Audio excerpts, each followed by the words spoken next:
Un medico aggredito all'interno del carcere Due Palazzi di Padova. A denunciare l'episodio di violenza il sindacato autonomo di polizia penitenziaria SAPPE, che fornisce una versione dei fatti avvenuti lunedì sera nella casa di reclusione.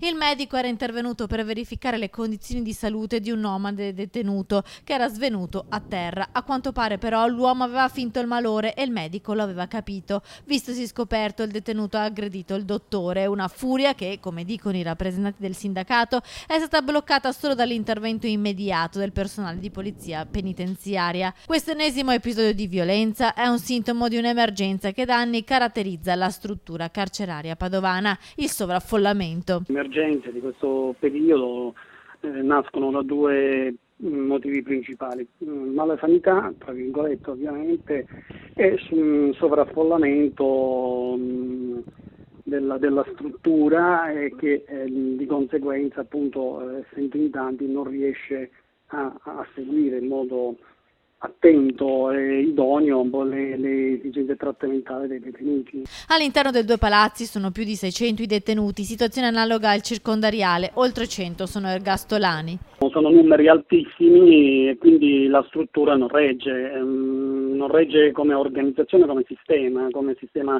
trattamentale, dove per trattamento bisogna